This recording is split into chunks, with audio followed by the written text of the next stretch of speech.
Blog Talk Radio.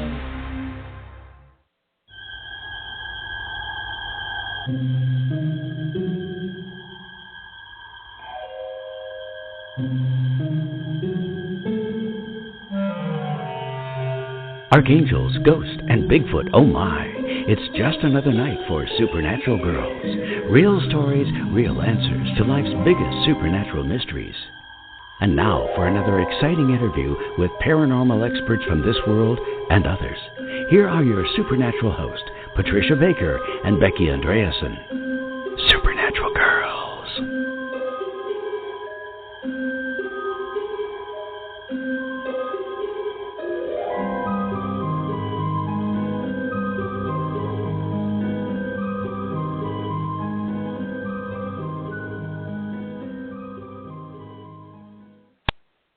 Welcome, everybody, to another episode of Supernatural Girlz Radio. I am your host, Patricia Baker, and I am here with my terrific co-host, Becky Andreasson. How are you tonight, Becky? Fine. How are you? And hi, everyone. Yes, I'm hello, happy everybody. To be here.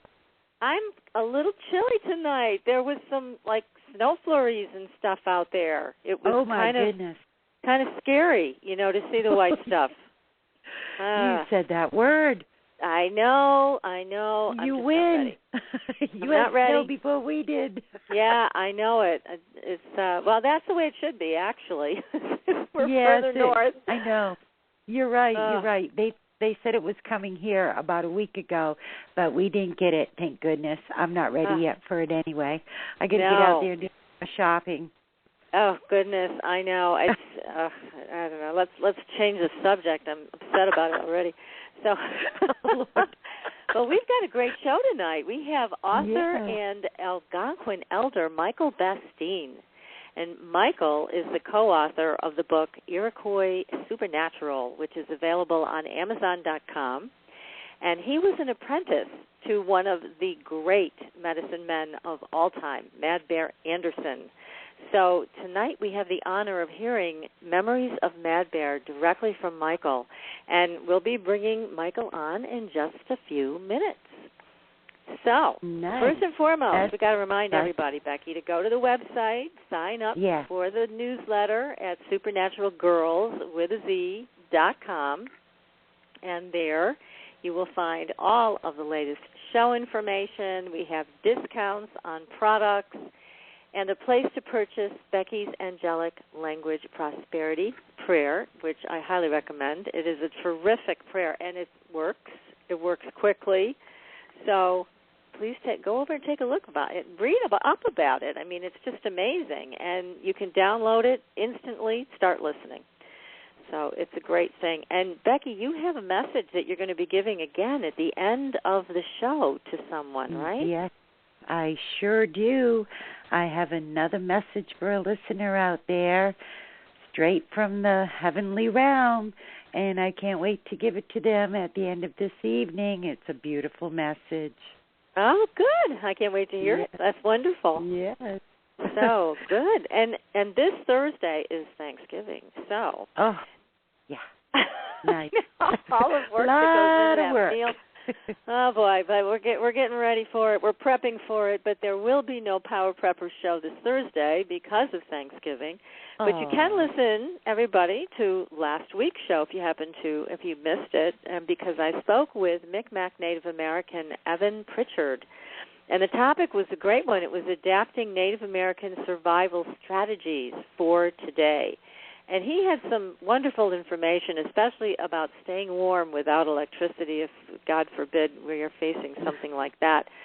So he had some great tips, and you can download that show and any of our shows from the archives and listen in at your convenience. That was a great show. Yes. Oh, thank you. It was. I learned a lot, and I think everybody Yes, can learn I did somewhat. too.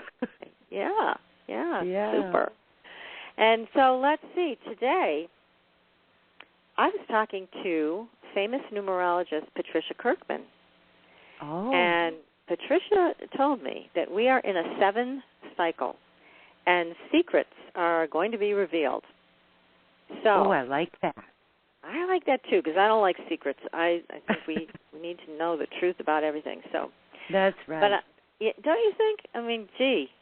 So on the heels of that conversation, I came across an article for our Paranormal News Tonight, and it's about the Mexican government revealing Mayan documents proving extraterrestrial contact. And the article is terrific, and I think I'm going to actually post it on the website because it's a remarkable article with incredible photographs of artifacts that they have. And there's no question that these artifacts are depicting spaceships and astronauts. No question at all. And there's actually going to be a documentary coming out about this, about these artifacts and all of the documentation they have. And it's going to be called Revelations of the Mayans 2012 and Beyond. But you can clearly see the devices, you can see the UFOs, you can see the astronauts in control of their craft. I mean, there's just tremendous graphics here, so I've got to post it on the website. And yes, please. Oh, my gosh. It's just amazing stuff. Yeah, truth be told, huh? Yeah, that's right. I like it. Yes, it is about time. This is the year, so maybe all these government heads and all these nations will start spitting out the truth so we, the people, can hear truth. That would be nice for a change, huh? Oh, my gosh. I don't know. I think you could probably knock us all over with a feather if it ever really happened. Disclosure. They're all talking about disclosure, but we're waiting. So It's interesting. This is coming from the Mexican government. And, again, these artifacts are quite remarkable. So I will be posting them. So everybody go to the website after the show. I will have them up, and I'll also put them on the Facebook page for everybody. And we've got to keep you in the knowing with all of it. So that's what we're going to be doing. But let's get Michael on the show. I want to hear all these stories about this wonderful medicine man that we've heard a few things about on one of our past shows when Michael came on to talk about his book, Iroquois Supernatural, but tonight is all about Mad Bear Anderson. So, Michael, you are live on the air with Supernatural Girlz Radio. Welcome to the show. Welcome. Thank you, Patricia and Becky. It's an honor to be here. And I know since Mad Bear's crossing over, I've had a few encounters with him, but he is a constant of referrals and references to everything that I've been experiencing in life. So just recently, a friend of mine who has read the book Iroquois Supernatural, he asked me, he said, why don't you write a book about Mad Bear? And I said, I'll think about it. And a few days later, the co-author, Mason, he gave me a call and he said a woman had just left his office and she knew Mad Bear and she knew who I was, and she asked Mason, she said, why doesn't Mike write a book about Mad Bear?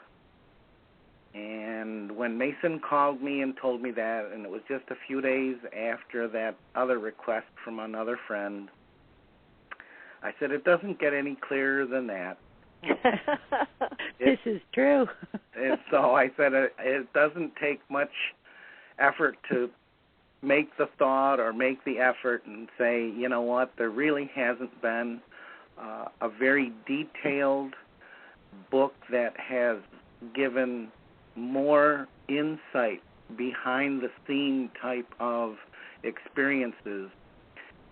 And I was one of the few that was able to stay in close proximity and just observe and interact and be a part of how Mad Bear did things. And I'll tell you, things are still being revealed 30 years later of how or what he was up to, because there was so much going on that at my age back then, in my early and mid-20s, you just don't have enough life experience to see the things that have this connection to And you get these aha moments through life that you go, now I finally see and understand what was happening at the time. So there's a whole great evening of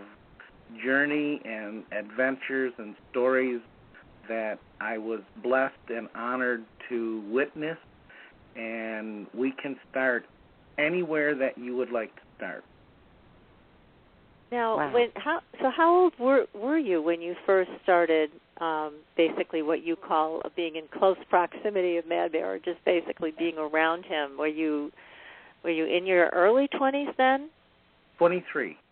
23, yeah. So you were quite the young man. And what drew you to Mad Bear? Well, it's kind of an interesting situation that got me involved into that area of subject. And I had this inner question in my early 20s. It just kept being spoken within me, and it was saying, is this all there is to this life?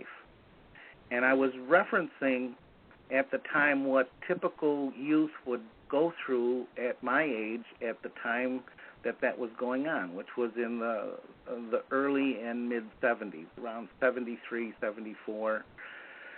And as I started my career, I was a chef at a fairly big restaurant in the city of Buffalo, and I just kept asking that question. It was just kept surfacing within me, is this all there is to this life? Because you'd work 6 days a week, you'd bust your butt, and then you'd go. I worked second shift, so I would go out and party with my friends or coworkers, and it just seemed that cycle was getting very deeply ingrained, and it was just a repetitive thing that it seemed like it was fun, it seemed like it was okay, but that question would always come into my consciousness. And so I started looking into other churches, trying to find what I thought might be what I was looking for. And I ended up in a church from a friend that I had worked with at a country club, and it was an older woman. She was Native, and she said, why don't you check out this church? And I said, okay, and I did. And I went there for a few months. It was a Pentecostal church, and I was raised Catholic, so I had no clue what a Pentecostal church was. Oh, that's great difference. Yeah, it was quite an eye-opening experience. Yeah. And when my dad found out, I told him that I was attending. I guess I had never really, what you would say, joined or become a member of, but I told him I was going there to see what they had to offer. And he didn't care for that at all. So my dad was 100% Algonquin, and he wanted me to follow Catholicism, but that just never resonated as I was growing up. It just was something that I said it just didn't seem to work for me. So he wanted me to meet Mad Bear. He had read the book Rolling Thunder, and he said, there's a real interesting guy. You might like this guy. I'm going to introduce you to.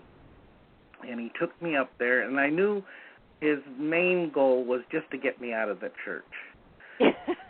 I went. Get you away from those Pentecostals. Speaking in tongues wasn't his cup of tea.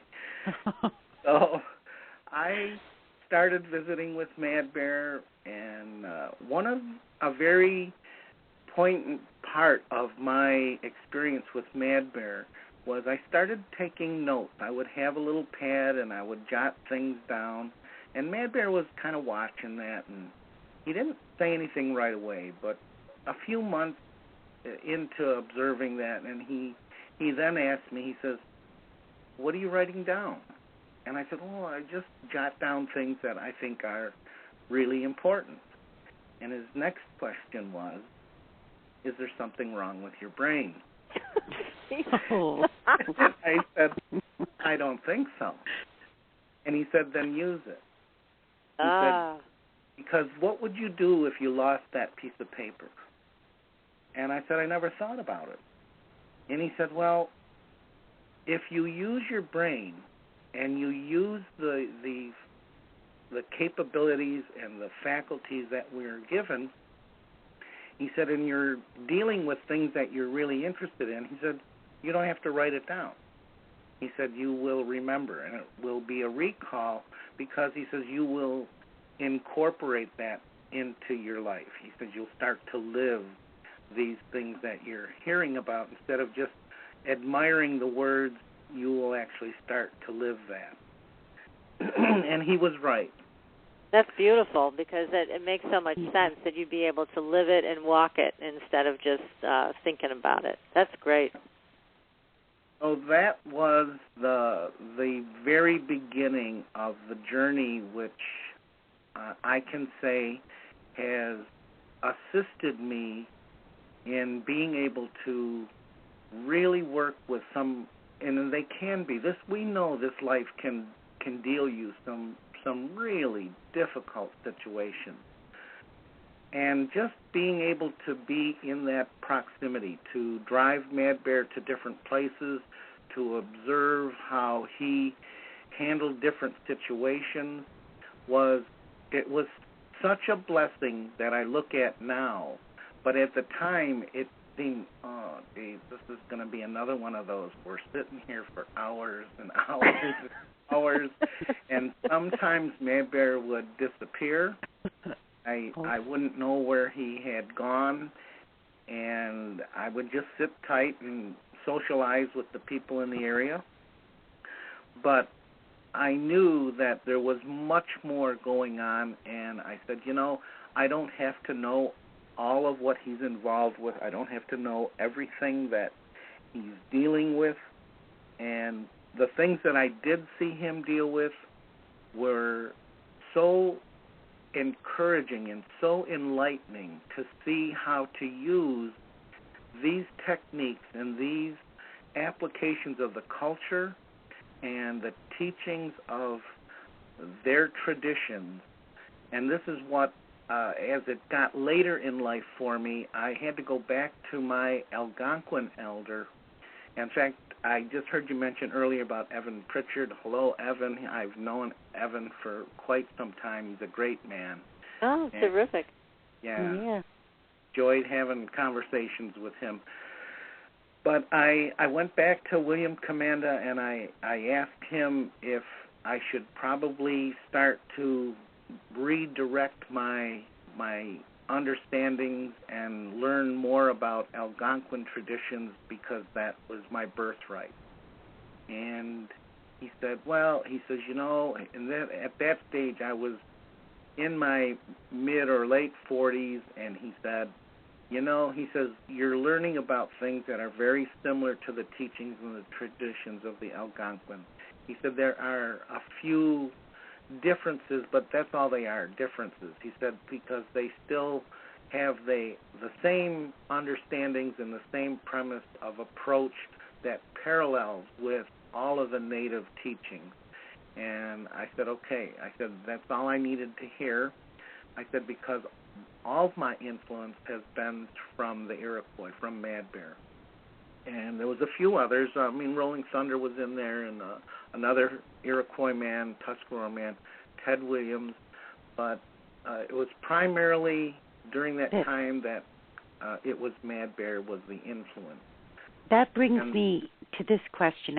I really want to ask you.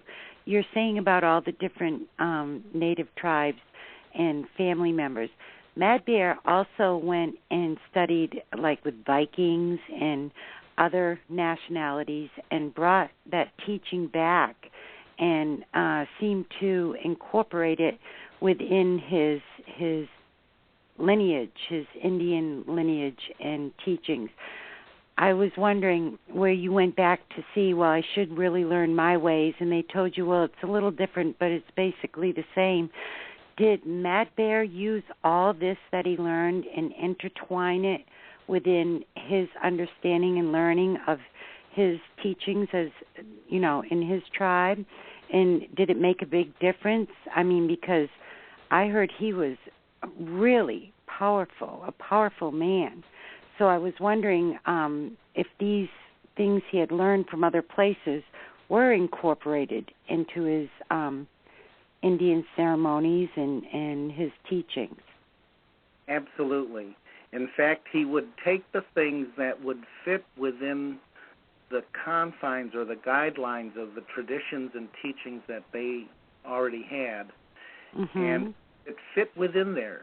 He would not only participate, but he would bring that in to be a part of what he would use to expand his abilities or his interest. And it was just an incredible thing when I look back at it, because I did see times when we would be in Okemah, Oklahoma, or some other places with some of the other native peoples, and one of the things that the group or the circle of people that Mad Bear traveled around with was they rarely would bring up anything for comparison, because what he understood and what he knew is that if we start doing comparisons, typically what happens is when you encounter the differences, when you're doing the comparisons, people want to say that their way is the right way. And what I saw happen with him on a few occasions was they would invite Mad Bear to participate with certain ceremonies. And I know this was one of the main ones with Rolling Thunder, that Rolling Thunder had invited him in to a peyote ceremony. And Mad Bear said to Rolling Thunder, he says, I will observe, and he said, I will be a part of, but I won't partake of the peyote. And he said the reason is, he says, we have our own teachings, our own traditions, and he said, and I don't want to disrespect any of those things that he would hold on to and say, this is what he has been gifted with. And so it made sense to me when I heard him explain it that way, that he would stay within the presence of the ceremony, but he wouldn't partake of the peyote. And he said it's not that he would be afraid or it would not set well with him, but he said we have our own medicine and we have our own techniques and teachings. And he said, I know that they work. And he said, so he was honored and he thanked them for the invitation. But he said, if you don't mind, he said, I would like to observe and just be a participant as an observer.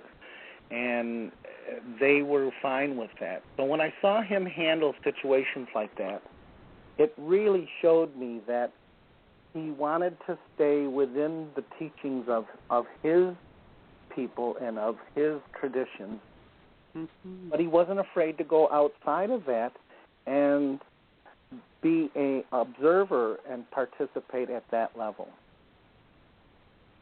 See, that's wonderful, really because then he became a global medicine man, I think, in a lot of ways because of that. He was able to respect his own tradition and stay true to that, yet welcome other things that did enhance or enrich the experience of spirit and connection. So he really was global. Would you say that's global. True? Yeah. You know what was kind of unusual is, and I was probably around 28 or so, maybe, I lose track of the years and the ages that I went through, but we were in India at the time, and we were on a trip to go visit the Dalai Lama.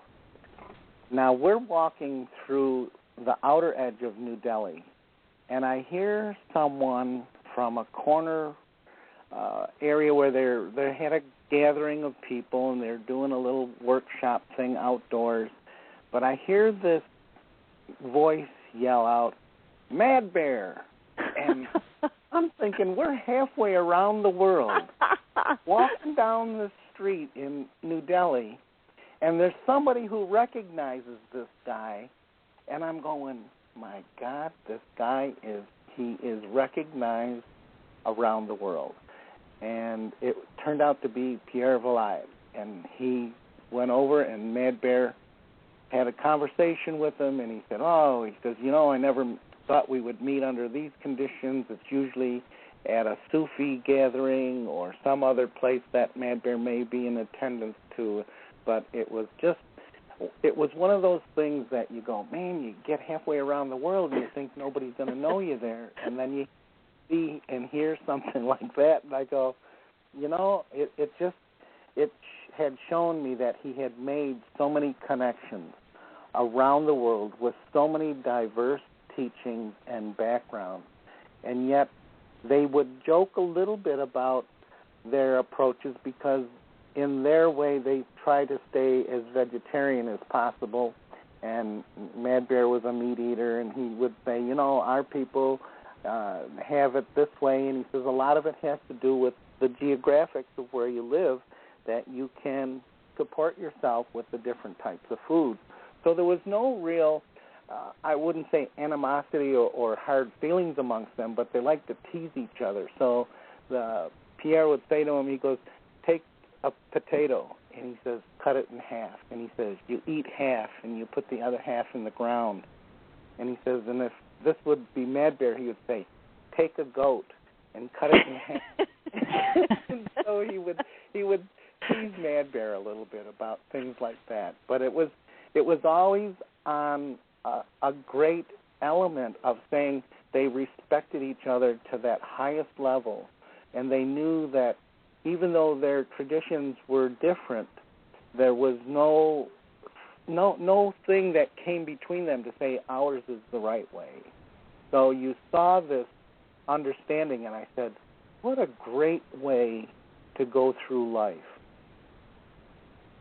Absolutely. There's no judgment there. No. I have to ask, too, I heard it was his grandma that named him Mad Bear? That's correct. That was a pretty interesting story. He told me, and he actually showed me the place where that occurred. His grandmother would collect herbs and medicines, and she had taken Mad Bear out one day, and she said, I'm going to leave you over here, and she says, I'm going to go collect some medicines. And she went away, and Mad Bear said, he was playing by this outcropping of rocks, and there was like a little dished out area, and the water would just sit in that little area on the rocks. And he started to notice that the water was moving with nobody near it. And he started to see that there was movement of other things in that area. And what he was observing was that there were little people there. And so his grandmother left him there to start or at least interact with and become familiar with these little people. I like that. Yeah, and when Mad Bear would start to hold on to things, and he was like a typical kid that once he had something in his hands, he didn't want to give it up. And the way it sounded, he was holding something, or they were playing with something, either stones, and Mad Bear didn't want to give up these things to the little people. And he would actually growl at, and this is what he said his grandmother was observing and watching how he was doing with that interaction there. And when she came back to him, she says, you're just like a little Mad Bear. And he laughed, and she said, she says, because you growl like that when somebody's trying to get something from you. And she goes, these are special friends that I wanted you to play with.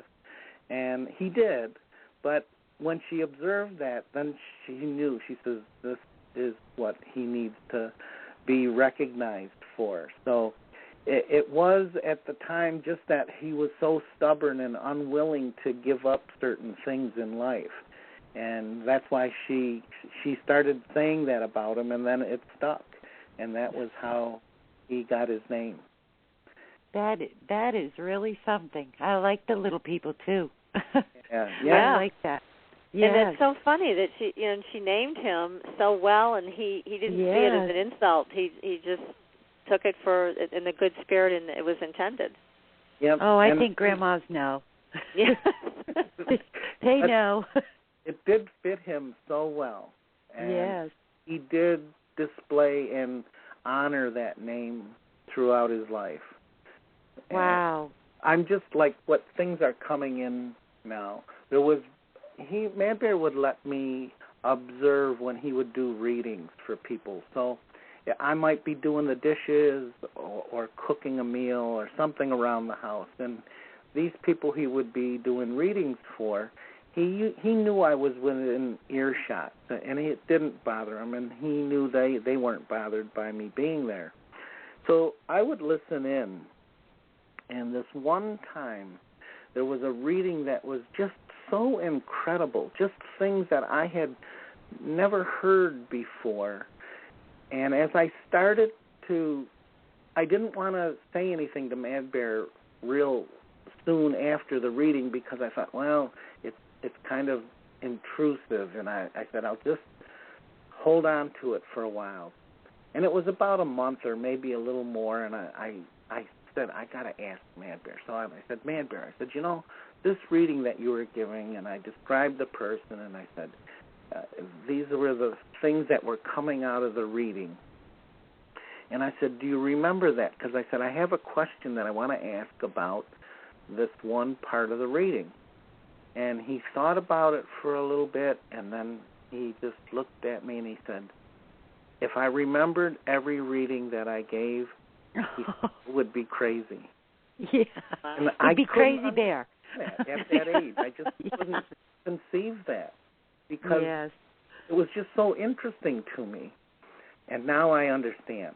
Now I know completely what he's talking about because I'm experiencing a lot of those same things now with helping different people in different places, and someone will call and they'll say, we met so many years ago and this is my name and I vaguely remember, and then they'll say, remember this situation I had with my knee or whatever, and I'm basically, no, I don't remember, but I'm sorry, and then they would explain a little more, and I said, well, I'm glad that you have that memory, and I said, whatever it was, if it was helpful, thank you. I'm glad that you recognize that. And as I'm describing the things about the readings, there was one in particular that I will never forget. And it was a cab driver from Rochester, New York. And he came in, and he had frequented there before, and he told Mad Bear, he says, Mad Bear, he says, if I didn't have any bad luck, he says, I wouldn't have any luck at all. Oh. And Bear says, well, sit down. He says, let's find out what's going on. And the man sat down. Mad Bear started the reading. And it was so interesting because Mad Bear said to him, he goes, I see you're wearing a new ring on your hand. And the man said, yeah. He says, one of my fares didn't have any cash, and he said, he gave me this ring to cover the fare. And so Mad Bear said, well, let's see what's going on here. And as Mad Bear had prepared him to do the reading and got things going, he started looking into the glass, and then he said to me, he goes, Mike, come here. And he uses our sacred ceremonial tobacco to do the reading. It's kind of like tea leaves, but he sprinkles it on top of the water. And he has the individual moisten their index finger and then touch the corners of each eye and then touch the third eye and then stir in a clockwise motion the contents in the glass of water. So as the man had done that and Mad Bear saw things opening up, Mad Bear said to him, he says, that ring that man gifted you, he said, he's sharing his bad luck with you too. Ooh. Oh, my goodness. Yeah, he said, leave the ring on the table. He said, take it off right now.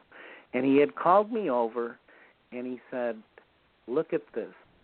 And a piece of the tobacco had become waterlogged, which I had never seen in hundreds of readings that Mad Bear had given. And the piece of tobacco sank to the bottom of the cup. So Mad Bear says to me, he goes, you know where the cedar is? And I go, yeah. He says, can you boil me up a handful? And he says, in the porcelain pot? I said, sure. So I prepared that, and he says, when it's been boiled, he said, bring it out to the table and set it here. When I put it on the table, he says, don't go anywhere. He says, I want you to see this. As he started to dip the ring into that cedar water, that piece of tobacco, at the same time as he's moving his hand down, that piece of tobacco became buoyant again. And it lost its waterlogged component, and it went back to the surface. And I said, you son of a gun. I said, if I hadn't seen that, I wouldn't believe it. And he probably knew that.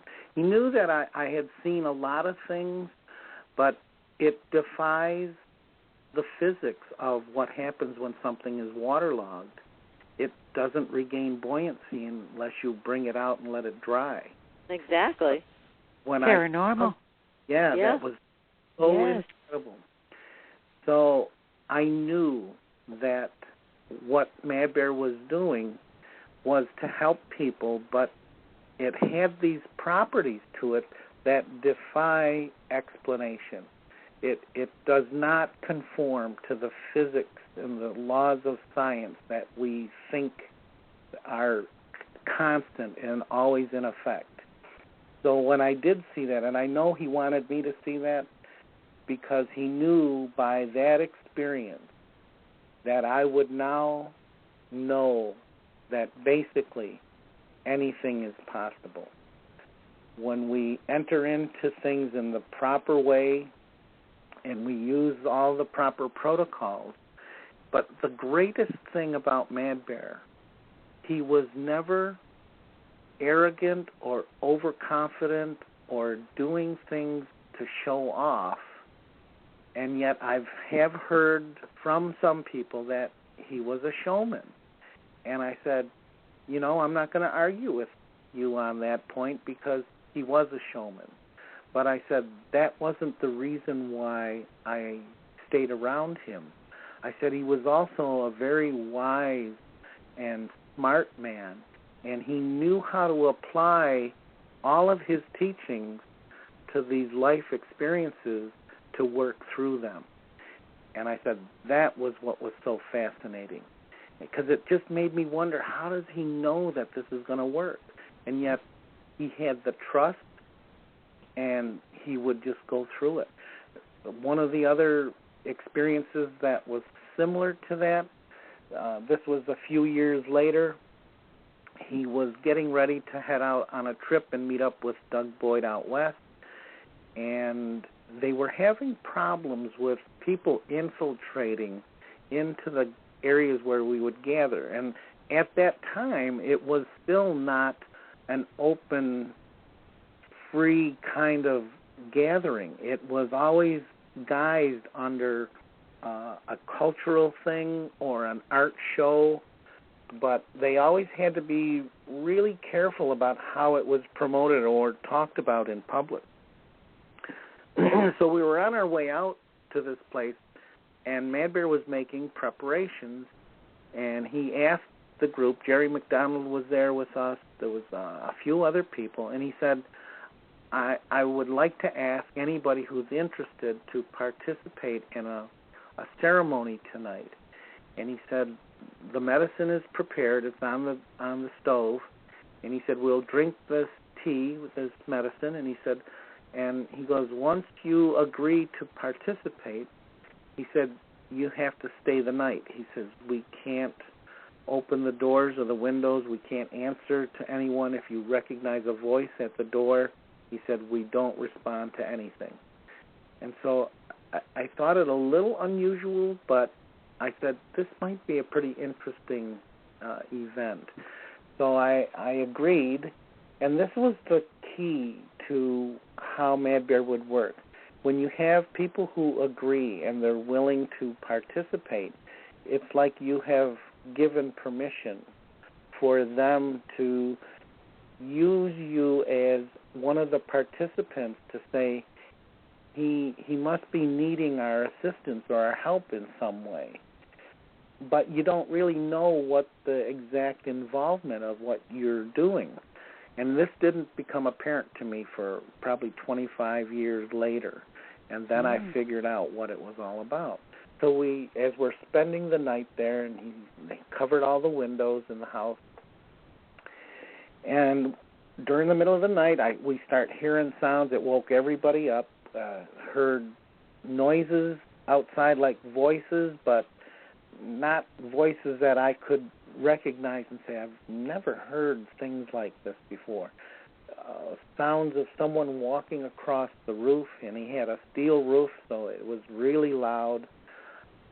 And the sounds that I heard, I was going, it's like a voice, but I said, it's not recognizable to me. And things calm down, and we go back to sleep. And I wake up in the morning, and Mad Bear said, did you hear those things last night? And I said, yeah. I said, they were really some unusual sounds. There was like footsteps on the roof, but then there was these other sounds like a type of a voice. And he said, yeah. He says he was expecting that. And what he was looking for is trying to find out who was infiltrating these gatherings with traditional people. During that time when Mad Bear and Rolling Thunder, David Minyangi, Philip Deere, all these really significant elders were gathering in places, there was a lot of fear by the government. They were so afraid of these guys. And they would infiltrate and try to figure out what was going on. So when Mad Bear had that ceremony, and a few days later we're out in Oklahoma, and he's telling Doug Boyd, he said, I found out who is the infiltrator. And it was a woman from the United Nations that said she was interested in Native culture and Native gatherings and traditions. So they were allowing her to become closer to this group of people. And when Mad Bear gave the name, and I'm thinking, wow, that's really unusual, but it's neat that he found out who that was. Yeah, exactly, because this is not only dangerous in some ways to the group, but it's also just such an offensive thing to do, to come in there and not really be a part of the group, just to pretend like that. Right. And what was really key later that I find out, because I was asked what was the medicine, and I told the man that was asking me, it was Ted Williams. He asked me, he says, well, what was the medicine? And I told him, and I said, this thing called Red Whip. And Ted said, oh, man. He goes, you guys used Red Whip. And I go, why? He said, that's used in witchcraft. And I said, really? And then I started piecing all of the parts together. And what a shrewd man Mad Bear was, because he actually used these ingredients, these elements, to draw the witchcraft into his presence, but he didn't want to do it alone. He needed the collective. He needed people who were willing to help him, but by giving our permission to say, yeah, we'll spend the night, we gave him permission to use us as part of the collective, which he knew strengthened him. So he would not be vulnerable to the other effects of witchcraft. And he drew the witchcraft out into the open by drawing it into his residence, observed what it was responding to, and that's how he came up with the individual.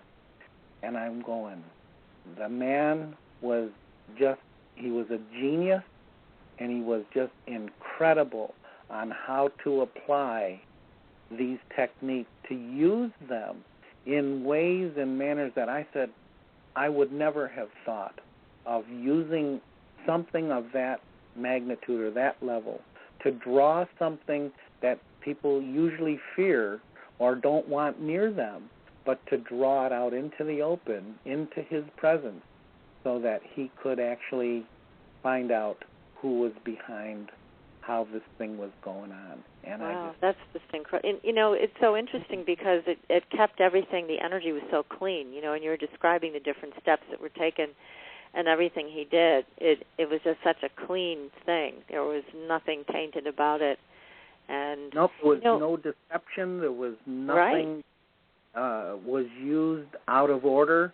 And yet when I described what he had used, then Ted said, wow, he said, that's something that is typically rarely used, but he said that's something that they respect and they just keep an eye on. And when I described that, then I said, you know what? I said, wow, this is really starting to help me connect the dots to see the image, and I'm going, wow, what a brilliant thing that he had done. He was brilliant, yes. Yeah, to give that information and to protect not only himself but the other elders that were being harassed, in a sense, by people who wanted to infiltrate. And these days, everything is really much more open. I mean, that was my early stage of exposure to the things that, and even Rolling Thunder said, he goes, that's nothing. He said, not too long before that, he said, we actually had to hide our ceremonies. We had to hide the traditions and the things that we should be able to bring out into the open. And so today, things are definitely better on that sense of being able to practice our teachings and our traditions. But I know that there's a lot of people who still don't understand and are fearful of it.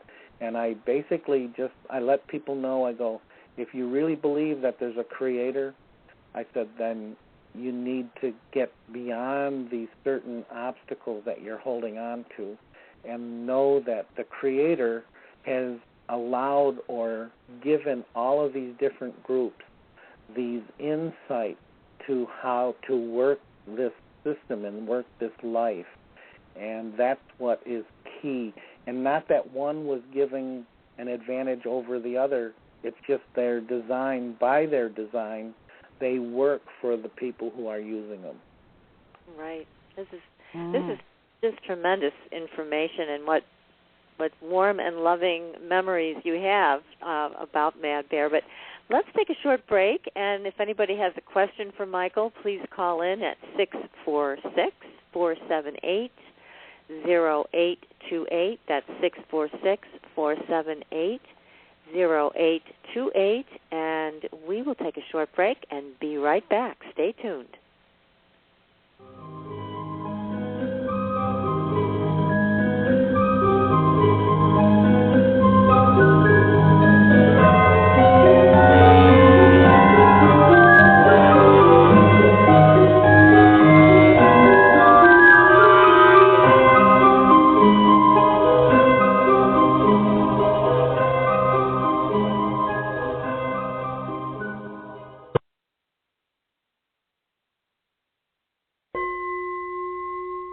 Are you ready for a new experience of freedom and powerful connection? Would you like a positive, effortless change in your life? Then come to CosmicFusion.com, where we offer the most advanced energy clearing and expansion techniques in the world, with a quantum vortex energy to activate your divine blueprint and life's purpose. When your soul leads the way with cosmic fusion and quantum vortex energy, you can break clear of past difficulties and blocks with the power of the Source. With Cosmic Fusion, the Source energy does the work for you. It's easy and effortless. Listen to our free meditation right from our Cosmic Fusion website, the Cosmic Code Meditation.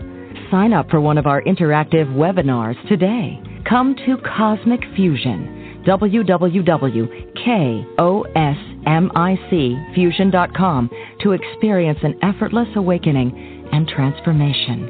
Are you ready for an upgrade? Are you ready for a new experience of living in the fifth dimensional magic and powerful connection? Then visit CosmicFusion.com today. CosmicFusion.com.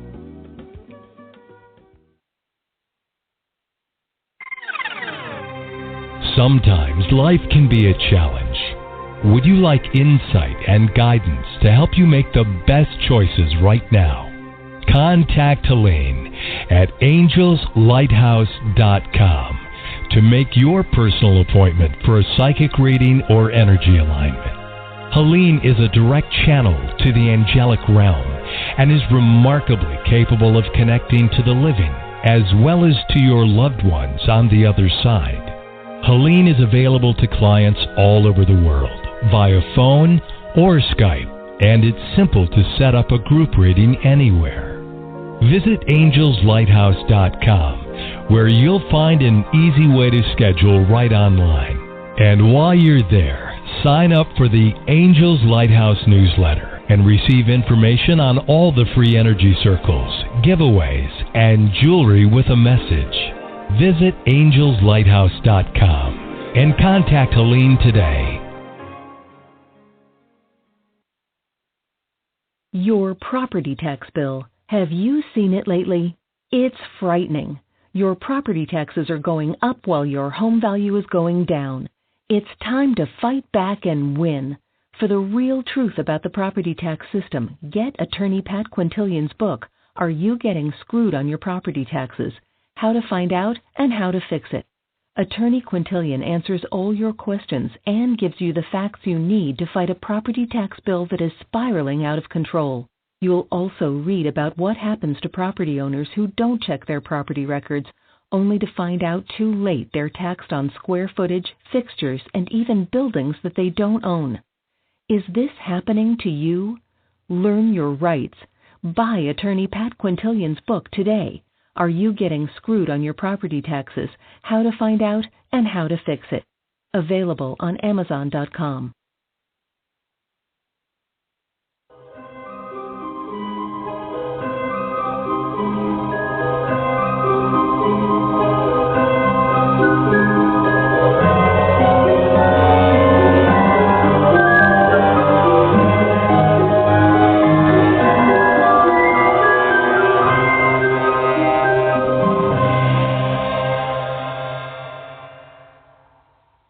Welcome back, everybody. We are speaking with Michael Bastine, an Algonquin elder, and he was an apprentice to Mad Bear Anderson. And it's just so exciting and heartening, don't you think, Becky, to hear these stories about Mad Bear? I do. I mean, I've learned already. The little people, that's amazing. And I've got to ask Michael if Mad Bear had any experiences with ETs. He did. He didn't necessarily refer to them in that manner because he referred to them as beings from outside of our solar system or visitators from... what's interesting is bringing that up. It's a part of the teachings of the traditions of their story of creation. Their creation story didn't take place in this solar system. And actually the Hopis also have a very similar creation story. But the Iroquois have this creation story of Sky Woman, who takes 7 days to descend from the sky world, from the place where she resides with her father. And he sent her on the journey to occupy and observe and learn about this world that was in its early stages of development. And as she was descending, and they say that it took her 7 days, her father was not real happy with her because she was with child and she was not married. And that's typical of a lot of situations, but her situation was much different. She had a incredible birth, or this whole experience was that she was to bring this life to this new world that was just in its early stages of formation. So all the creatures that were water creatures, and there was a few amphibious, but there was not a lot of land. And they said that the greatest thing that they had was this massive turtle. And this is where that association or reference to this land is being called Turtle Island. And it was a snapping turtle. And so on the back of the snapping turtle, they have these very sharp, jagged parts of the shell. And the critters that were there, muskrat and waterfowl, but they were all conversing as they were watching Sky Woman descend, and they said, we need to prepare a place for her to land so she would be comfortable. And they said, the back of the turtle is good, but it's got these sharp points. So they were saying the only thing that they could find that would be like the land would be to dive down and see if they could get some of the soil from under the water. But the depth of the water was it was too great.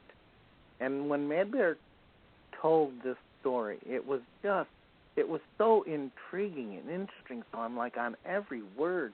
And he says, the first one to go down, it was this beaver. And he said it dove down, and they sent some of the larger animals first to go dive deep into the water to get some of that soil. And he said they would go under the surface, and then a few minutes later, he says you would see their body bob up to the surface, and they would check, and they would go. They failed. Another one tried and couldn't bring up some of that soil to put on the back of the turtle. So there was a muskrat, and this little muskrat said, I know I can do it. And he said, I'm not that large, but he says, I'm really good in the water. And he says, I know I can get that, and I will come back up with a handful of that soil. So the muskrat was hyperventilating. He takes this big dive, and he goes under the water, and they don't see him for, it seemed like minutes, and they're going, he's got to come up soon. And a little while later, his body bobbed up to the surface, and they said, another one that gave his life but didn't. And they said, wait a minute. They go, look in his hand. It was clenched tight. And they opened up his little hand, and they saw that he had brought up some of the soil from deep under the water. And they took the soil from that, and they were so touched by this that these beings were sacrificing their lives to bring in this woman down to Turtle Island. So they said that little bit of soil was like supernatural, and it spread all over the back of the turtle. And the Sky Woman lands on the back of this turtle, and you hear this story told, and I'm going, I've never heard anything like this before. And this woman gives birth to 2 boys. And the first one was born in the standard way, birth canal and everything was normal. And the second one came out of her side. And oh, my goodness. That one took her life. But these were supernatural beings. And the first one was called the good-minded one. And the second one was called the evil-minded one, which now brings us into the realm of what we're here experiencing in this life, which we see as duality. There's a balance between dark and light, good and evil, however you want to reference it. And as these beings were growing, they were supernatural in nature. So as they were growing, they saw that their mother she was deceased. So they kept shoring up soil over her body, and when they got up to the head, the good-minded one just was adoring his mother. And he said, you know, she's so beautiful. It would be such a shame to hide that beauty, to cover her face. And they said that in a supernatural way, he severed her head and threw it into the sky, and it became our grandmother, the moon. Mm. And they said, we will honor her throughout time, and through this story, she will guide all the female cycles of life. So when women have their menstruation, it's called moon time to the native people. And because it just cycles with the moon every 28 days, and Mad Bear started explaining all of these things, and I'm going, why have I never heard these things before? I said, this is such an education that it made me connect to the sacredness of how this life is to be experienced. So as the young twins were growing, they got to a stage in life where the good-minded one, he would touch the ground and he would say, there are more people coming behind us. And he said, this plant that I'm going to ask to grow here will be for a medicine that will remedy ailments with the liver. And then he would make another one and another. He would go around, and as time went on, he would bring into play all of these plants that would be medicinal. And his brother would walk behind him, and he would touch the ground and say, I want a plant that looks just like that.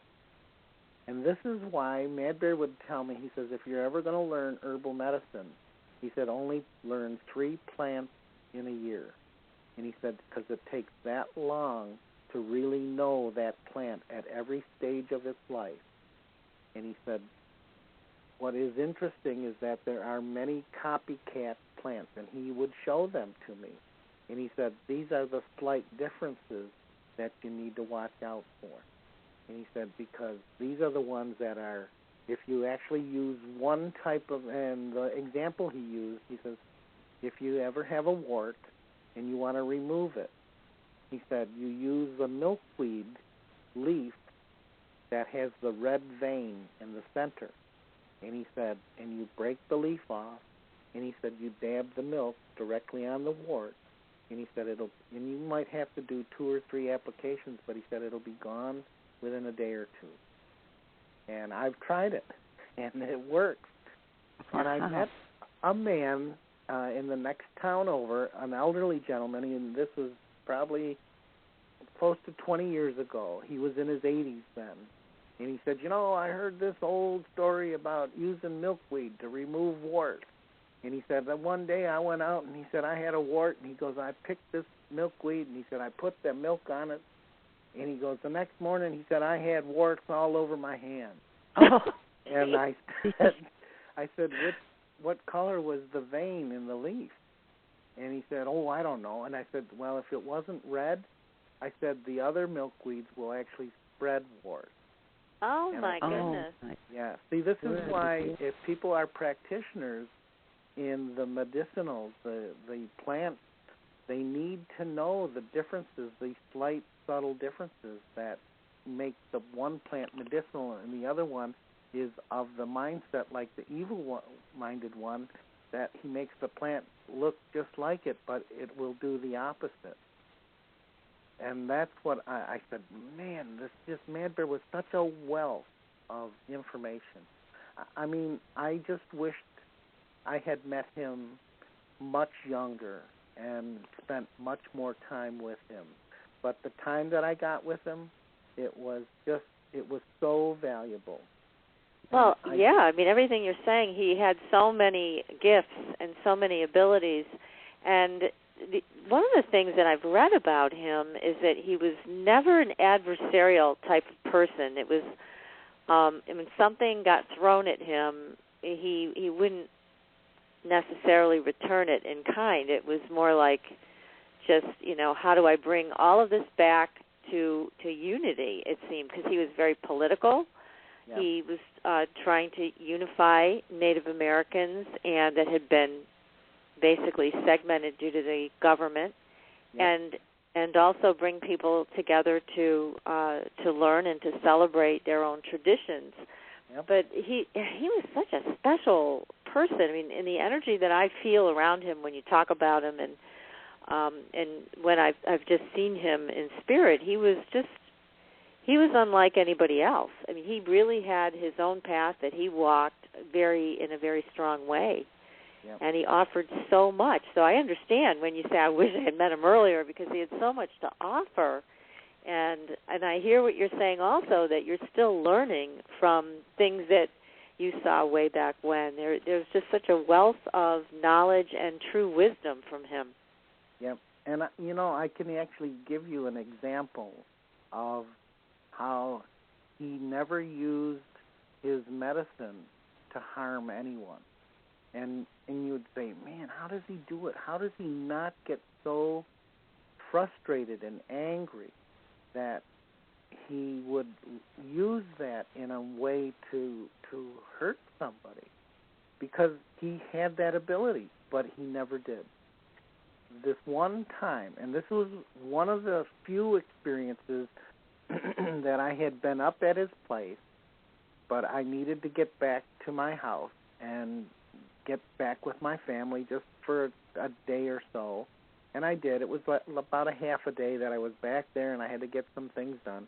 And I went back to Mad Bear's the next morning, and one of the fellas that was staying there for a day or so, he says to me, he goes, "You missed one of the most incredible things that I have ever seen." I said, "What?" He said, "There was this object that flew in from across the lake, and you could see Lake Ontario from Mad Bear's house. And it was off miles in the distance, but you could see it. And this guy said this thing flew in and landed in Mad Bear's tree. He had a big oak tree in his front yard. And he said it was squawking and making these noises that he had never heard before." And I said, "Well, what was it?" He said, "The best that I could describe to you," he said, "it looked like a flying liver." I said, "What?" Oh, my goodness. Said, yeah. And he said when Mad Bear came out and saw it, he heard this thing making the noises and the sounds, and Mad Bear started to talk to it in Tuscarora. And he went back in the house, and he came out with some medicine and his eagle feather. And he started to really talk very sternly in Tuscarora to it. And then he took his arm and he directed it across the lake, and he extended his arm all the way out, but not pointing with one finger, but he had all of his fingers extended straight out. And so he was directing this thing back to where it came from. So when this guy was telling the story, then I started to ask Mad Bear, I go, "What was that?" He said, "Do you remember that family that was giving me a hard time here a few years ago when I moved into this house?" And I said, "Yeah." And he said, "Well, I set up some protection around my house so that whatever they would try to initiate and direct to me, it would go back to them." So he said they went across to Six Nations over in Brantford, and he said they hooked up with a medicine person there, and these were young novice guys that wanted to disrupt and disturb Mad Bear.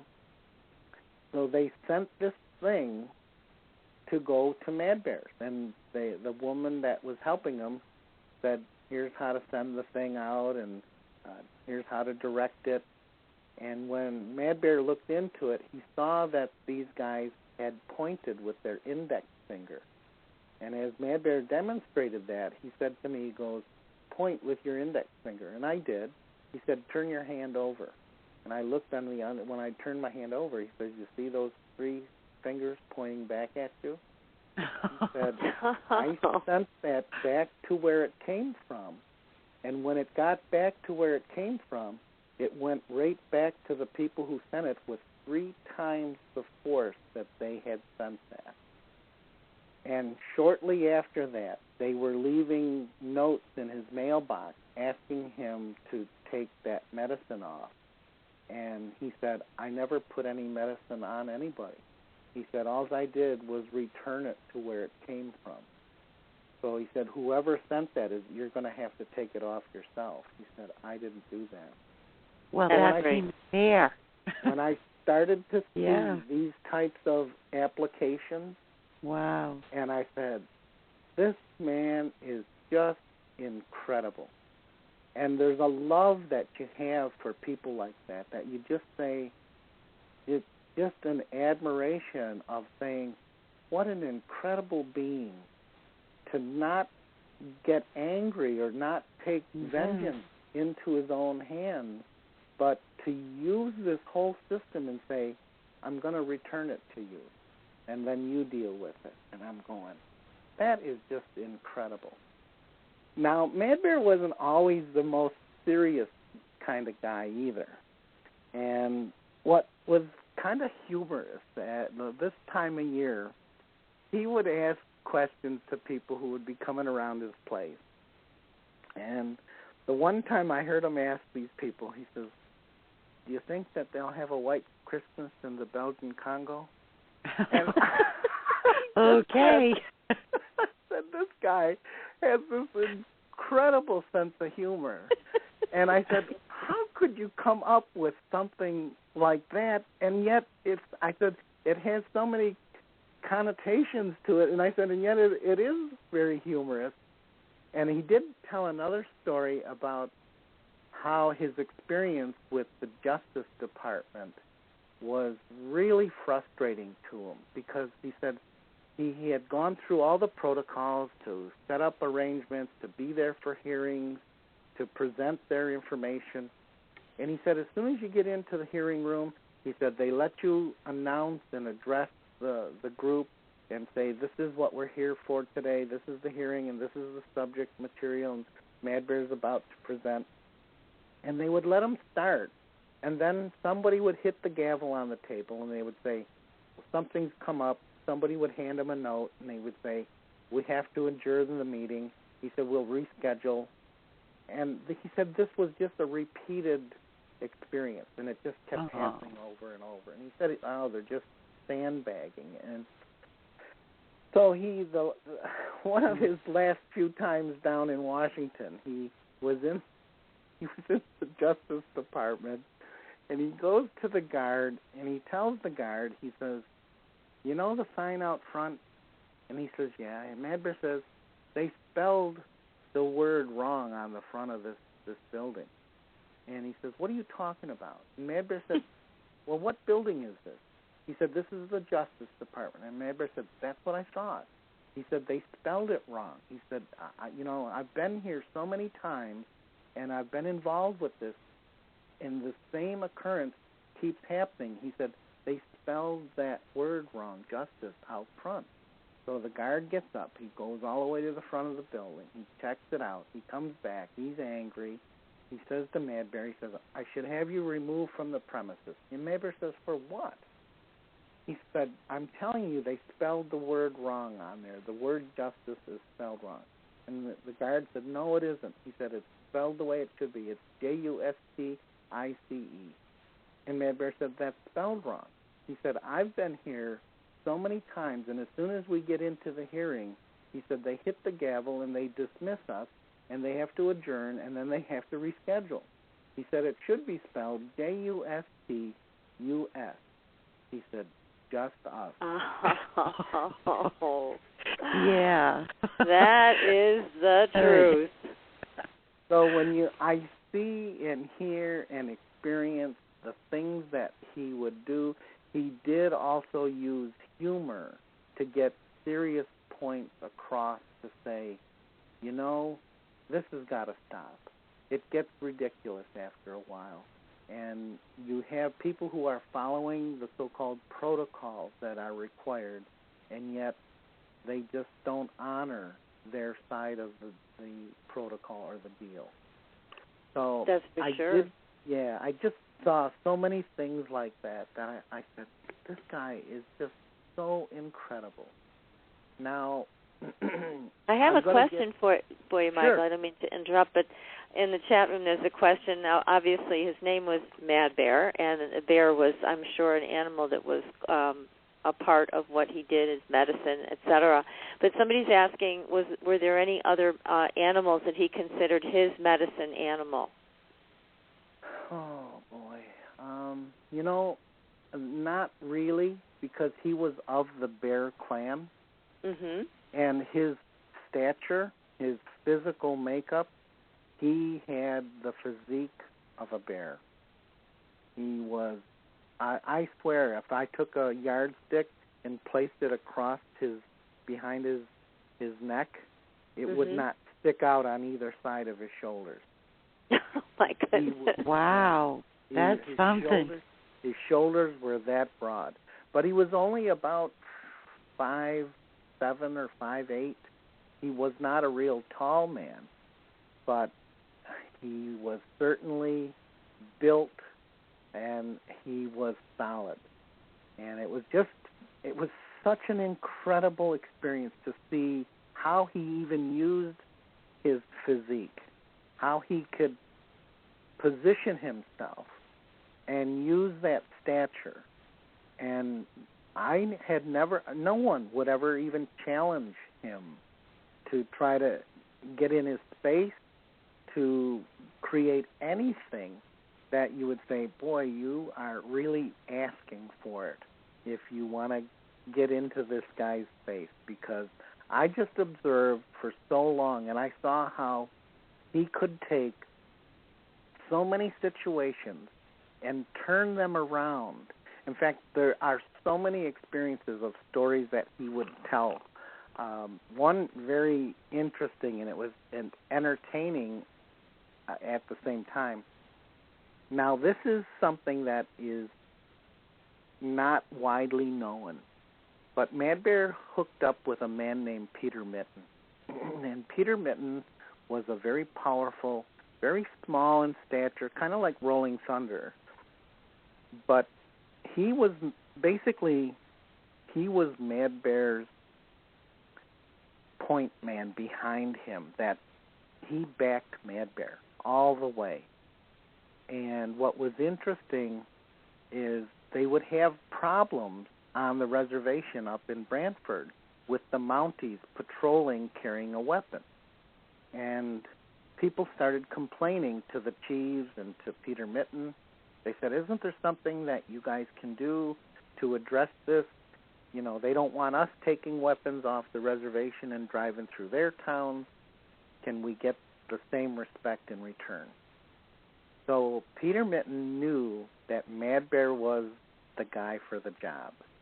And Peter Mitten was the real source of the incredible power of the medicine. And so he described and told Mad Bear what was going on. And Mad Bear said, you know what? He says, I got an idea. He said, have the women come over to the lodge, make a nice meal in the cookhouse. He said, when these Mounties come on the reservation again, he said, we'll invite them in for a meal. And Peter Mitten said, okay. He goes, I'll work the medicine. He says, you work the Mounties. And Mad Bear said, okay. He says, we can do that. So the Mounties, sure enough, they come in on patrol. They go out. They invite the Mounties in. Mad Bear brings them in. And Mad Bear had this smile that was just, you couldn't resist it. It was just an incredible smile. And he said, come on in, guys. He said, it's cold out there. He says, we got some nice food here, fresh pies. He says, come on in and join us for a meal. And they did. And then Peter Mitten started working the medicine. And as they had their meal, Mad Bear said, he said, there's some complaints coming from the people on the res because you guys are patrolling on reservation land and you're carrying these sidearms, your weapons. He said, why don't you just set them over on the table here while we're eating? And he said, and we'll talk about what we might be able to do to make everybody feel more comfortable. Peter Mitten's working this medicine. Mad Bear's working the Mounties. Mad Bear comes up with this brilliant idea, and he convinced the Mounties to do it. He says, Mad Bear says, I got an idea. He goes, I think what we can do is, he said, we can just give a demonstration. He said, it's an act of show to the people. They're all watching on the res. He said, let me borrow your cuff just for a few minutes. We'll cuff you guys, and we'll walk you out as if we put you under arrest. And, and anybody would say, there's no way that would happen. Right. But it happened. And they had contacted the press to be waiting outside. And they were not real close, but they saw them escort the Mounties out in their own handcuffs. And they had them disarmed. And when this got on the news, they sent over the commanders right away, and they start asking who used force, who did this, and then they found out that the Mounties had complied, that they had done everything willingly. No one forced them to do what they had done. And that was another story of how the medicine and how Mad Bear learned from these other people how to use this medicine. And the commander was there, and he said, who cuffed these two Mounties? And Mad Bear raised his hand. He said, I did. And he said, we should deport you. And Mad Bear said, you what? And he said, and then he stopped because he had realized that we're all on one landmass and that the line between Canada and the U.S. is not really recognized by the native people, that they said this is all one land and we don't recognize the border. So Mad Bear says, where are you going to deport me to? And he stirred them up, which now this led into another event with Peter Mitten, and they were going up to William Commanda's for one of William Commanda's had just started these spiritual gatherings up in Maniwaki. So they're getting ready, and they have pictures posted at the border of Mad Bear, and they said, we're not letting him across the border. And they wanted everybody, they knew the time frame, within a day or two of when Mad Bear would probably be crossing. They had Mounties standing out near the booth to look in each car. And Peter Mitten had always it was kind of a cowboy hat, but he took it off and he put it on Mad Bear's head. And he said, don't take the hat off. He said, when the Mounties look in here, they're not going to recognize you. And he said, just leave the hat on, and we're going to just go over the border and go up to see William Commanda. So Mad Bear's sitting there, and he rolls the window down, and the Mounties come in. They're looking in the window. And I heard this story, and I said, that's pretty fantastic, but I'm thinking it's probably real. So they're looking in, and Mad Bear asked, what are you doing? And they said, we're looking for Mad Bear. And Mad Bear's sitting right there in front of them. Using this medicine that they can't recognize Mad Bear. That's great. Now, he's using this medicine, and the car stalls. The medicine was so powerful, it overpowered the engine. And they're trying to restart the engine, and the car won't restart. The Mounties keep waving their arms to get the car to go, and they put their hands up, and they go, and the car won't start. The Mountie called over two other Mounties, and they pushed the car across the border into Canada. And you go, how ironic these experiences are. Here they're trying to keep him out, and they push him across the border. Now, that's perfect. That's perfect. It is perfect. Yeah. This past summer, I had a opportunity to do a book signing at the local county fair. And a woman comes in, a native woman, and she's a little, about my age or so, and she picks the book up and she's leafing through it. She's just letting the pages flip, and she stops, and she looks at the page she's at, and she says, "That's my father." I go, "Mad Bear?"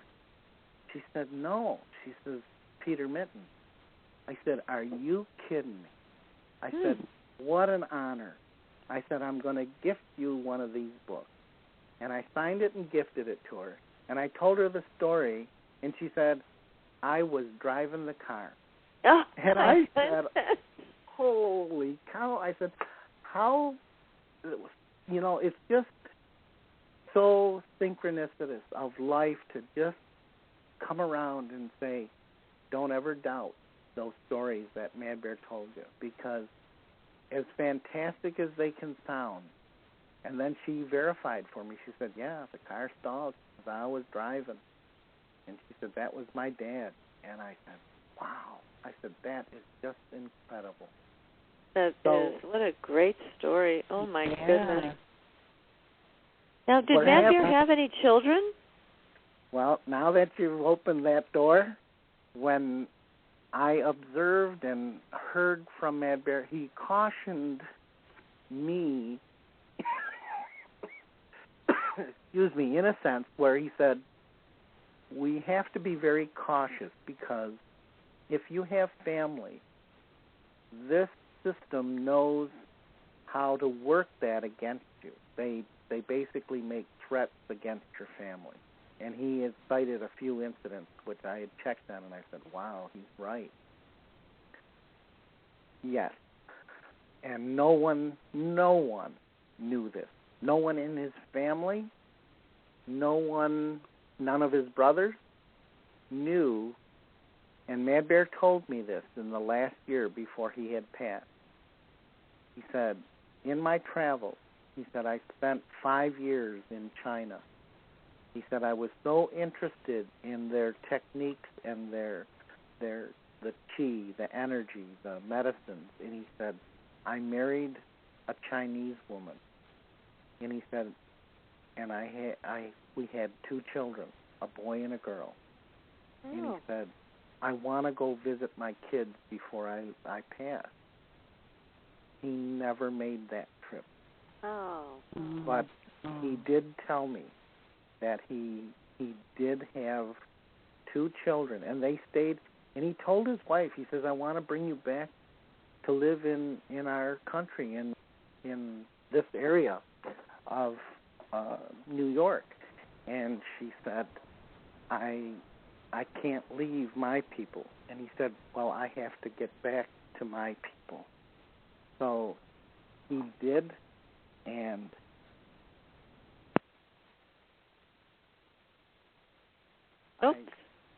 you still there? Just have a little bit of an interruption here. My phone beeped, and I was about to lose the battery on it, so I'm back on another phone. Okay. And we're good. But he did tell me that he had 2 children, and he told his wife that he needed to get back to his people. And she said, well, I can't leave mine. And they parted on good terms, and they left, but in their own traditions, in their own ways. So, he kept that from everybody for so long, because he knew that if you revealed too much of your personal life in the activities that he was involved with, the political arena, addressing treaty matters, the whole thing, it was just, he said he knew he had to keep that really quiet. But he did confide that with me before he passed. And another kind of very interesting experience when he did pass, it was a really hard loss for me, because I was still at that stage where I just looked to him for just the having a companion that had so much wisdom that you could just, it was almost like you could just rely on being in his presence and say, wow, he's still here, and it's just so great to have someone nearby because you learn from how they use these techniques in life. So when he passed,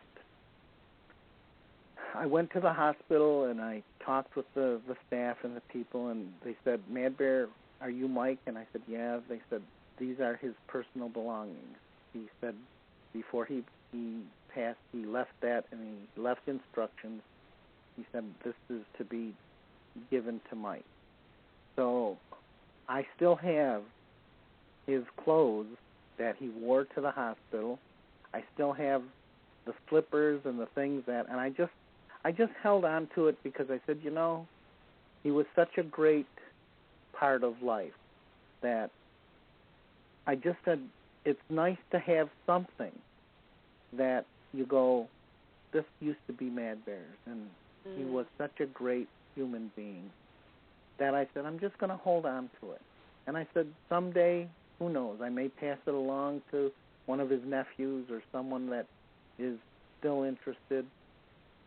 But the next evening, during that night, about 2 or 3 in the morning, I lived in a place where there were street lights, and I just woke up out of a sound sleep, just sat up in the middle of the night, and I look across the room, and in the street light coming through the light, Mad Bear is standing there.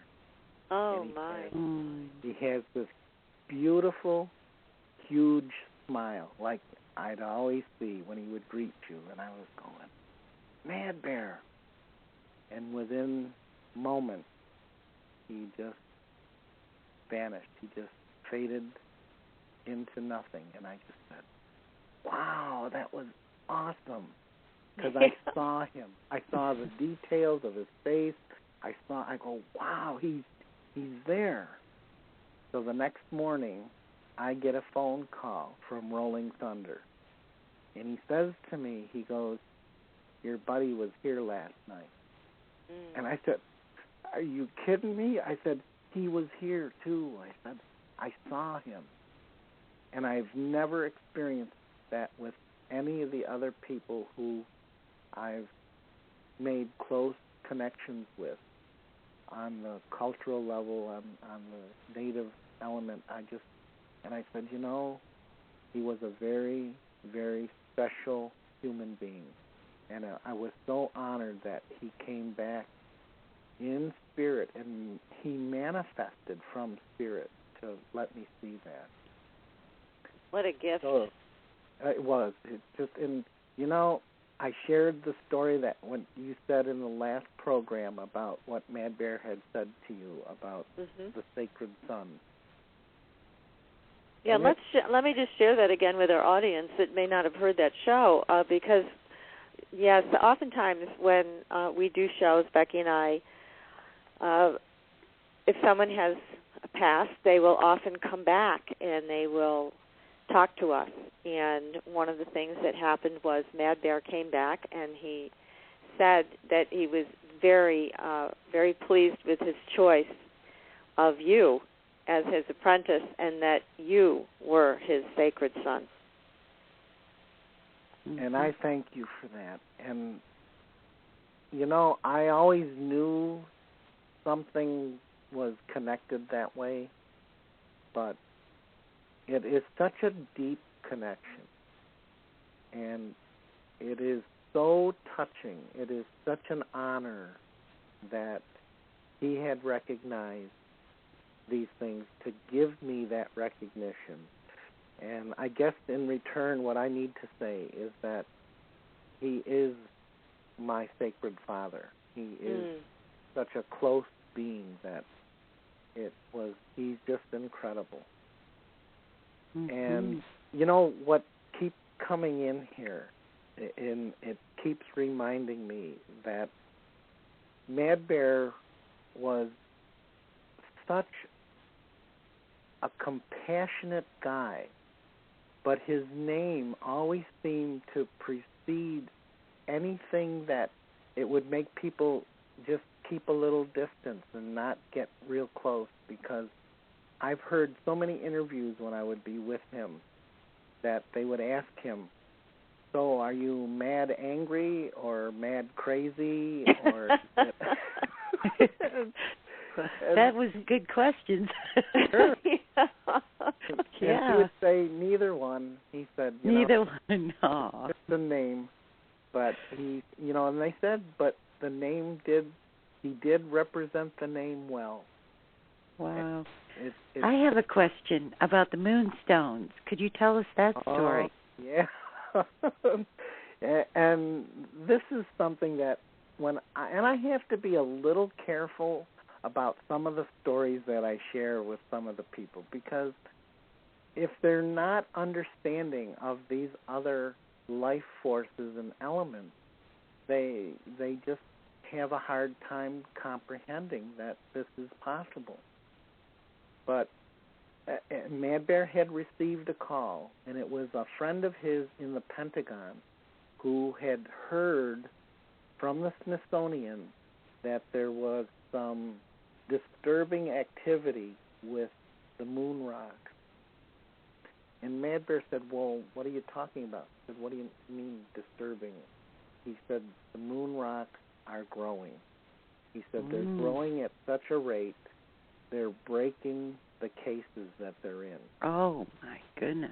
And Mad Bear said, this is some of the dangers with the technologies that the people have today, that he said they don't think about the consequences, and they just initiate certain activities and certain behaviors. He says they don't bring the sacred into any of the things that they're doing. So for them to just think from strictly scientific positions in life to say this is our perception and the moon is part of ours and we can take what we want from it. And he said, you see how incorrect all of those activities are. And he said, now they're having a situation, and they called him to see if there was something that he could do to, and he said, and he had a very in-depth conversation with whoever it was on the other end of the phone. There were many times that I wasn't privy to everything, and it was okay. I didn't need to, but he did say that he would be in touch with, and I'm sure he called Rolling Thunder and a few of the other people and he probably asked them and said, we'll have to do something to help remedy this problem that they're encountering. And he did have ceremony. He had ceremony all the time. He was always doing something on behalf of or to help someone, and I just said, wow.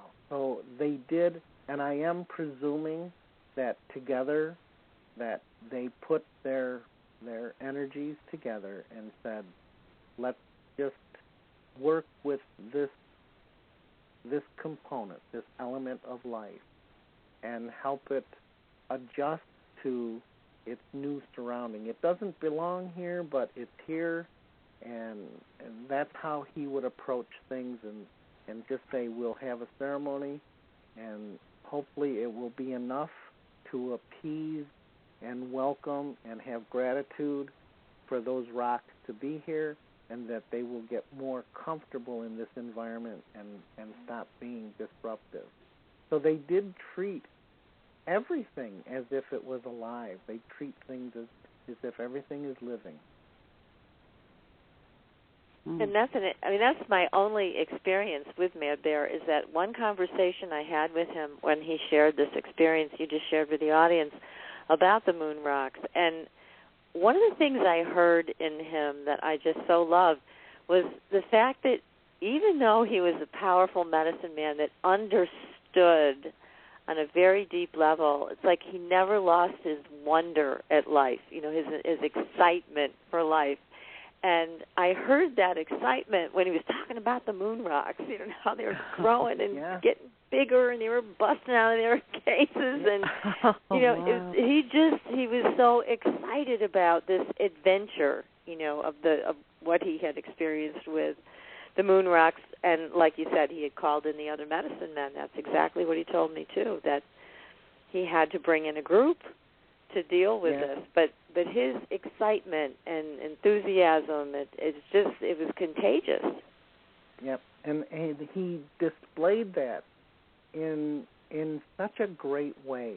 It was not trying to overpower anyone else. It was not trying to become dominant, but he just had that ability to be a part of and share the understandings so that people would say, wow, we really need this guy because he knows exactly how to handle these situations. And this is what was so incredible to me. I have never seen Mad Bear encounter a situation that he could not address. And if he had something that he wasn't quite sure on, he would tell them, he says, I'll get back to you because I need to just take another look at this from another place. And he would do things like he would take what he called dream medicine, and he would focus on whatever it was that he needed to retrieve, whatever that information was. He would go lay down. He would take a nap for 40 minutes or whatever it would be. He'd come back out, and he would have the response, the solution to whatever the situation was. And I just said, that is just so amazing to me. This is a repeat. It just came in. I told the story about taking notes and jotting things down. Right. And so I never would do that again in life. And I mean, unless I'm really stacked up with things, and I'll leave myself a little note or something. So I had that so ingrained in me that I would not take notes anymore. I would not write anything down. And Mad Bear has only come back to me in the dream state about 3 or 4 times. And the last time that he came to me in the dream state, he was handing me a clipboard, and he said, I want you to write this down. Oh, my. And I said, yes. And I said, Mad Bear, it's okay. You can tell me what it is. I'll remember. And he goes, no. He says, all night, I dreamt this handing me the clipboard, and I kept refusing it. And I wake up the next morning, and we ended up never going through with anything. I just kept refusing. I said, it's okay, tell me, I'll remember. And people say, well, what happened? And I go, I learned a lesson. I learned a lesson that as we go through life, some of those things change. And I should have accepted the clipboard because what he wanted to tell me had too many steps, and it was much too complex to just recall from memory. And I said, and I lost it. I said, it never came back. And I said, but maybe it is. Maybe it is coming back in the sense that I'm recounting these things, and what he's helping me do is connect the dots now and say, you could have done this so much easier if you would have just taken that clipboard and written down what I was going to tell you. But listen to your sacred father, right? That's right. That's right. But you learn. We keep learning, and that's the main part, is that we keep learning continuously through life. That as much as we think we've learned and we've accomplished, there is just so much more for us to encounter, experience, and share. And when we see what works, it may not work for everybody, but then that's why there are so many alternatives to the alternative. And that's why we need to keep an open mind and an open heart, and we need to just keep venturing into these areas and do it with this calm and this assertive way that helps us feel the confidence in saying it's trust. And it's trust and it's love, and you go, it's incredible. It is so incredible to be a human being on the planet at this time. I know Mad Bear would he would be doing cartwheels if he could be in the physical on the planet right now to experience what we are transitioning through. What he used to talk about is the great purification, and it's happening. And it's happening through the realignment of the energies because of the ending of that cosmic cycle that we just finished. So the next couple of few years are going to be key to how we establish our pathway for this next cycle. And I see a lot of great promise coming to, and what this is basically for, it's been Mad Bear, and I'm sure he's behind all of this. This whole experience that we're going through right now with the transitioning of the cycles, and we're beginning this new cycle, is that when we're completed into this transition, we will all be higher functioning conscious beings. And I usually tell people, whether they want to hear it or not, I go, you're going to get enlightened whether you want it or not. So don't fight it. Just keep pursuing, keep working with it, stay with it, and just understand that this is being done for our benefit. And each time this has happened in the past, the life that remains becomes higher functioning conscious elements in life. And I said, so that's what's in store for us. And I feel really good about it because I said, as much as we make attempts to try to address things that we think or we know need to be addressed and we need to do reform and corrections, I said if the individuals that have the ability to make those changes are choosing not to, we can't make that change. So all we do is we turn to the cosmos now and say, through the divinity, through the greatness of this creation, we know that you want all of the human and all of the life here to reach its fullest potential, for us to do what is the highest good for all life. And when we start to see this, then we're going, wow, this is the time now. This is the right time to step up and to do this. So that's what my talks, basically, when I do workshops, they are all centered around this experience so that we can share this and say, this is why it's happening, and this is what it's for. And if we think that we're going to resist or we're going to fight this, it's for not only our own good, but it's for the good of all of the life that we're connected to. So I said that's why we need to pursue and just keep sharing. Well, yes, this is everybody knows we're in some pretty critical times, and I do have some information for you. Let's go back to that clipboard. Okay. Because Mad Bear does have a few things to say. I'm going to share them with you. First of all, his energy is so unique, as you well know.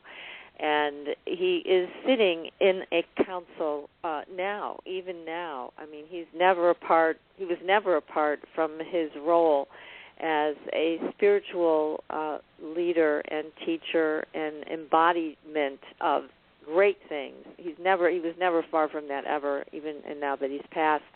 He is a part of this council, and he said that the changes that are coming are so great we cannot even imagine them. And these winds of change, he keeps talking about the wind of change cannot be stopped. So it's in motion, it's going to continue to be in motion. But for you, Michael, with the clipboard, what he's telling me is this: you are meant to be a leader, which you already know, and there are certain groups he wanted you to connect with and lead, and that's why he wanted you to write it down. It's not just one group. It's not just one descendant of certain tribes. There are multiple groups he wants you to connect with and lead. And so he said that information is something he will give to you. Get your clipboard out, write it down. There are some things. There are some things there about these groups that you may not have thought of, or maybe somewhat surprising to you. But this is what he was trying to have you do.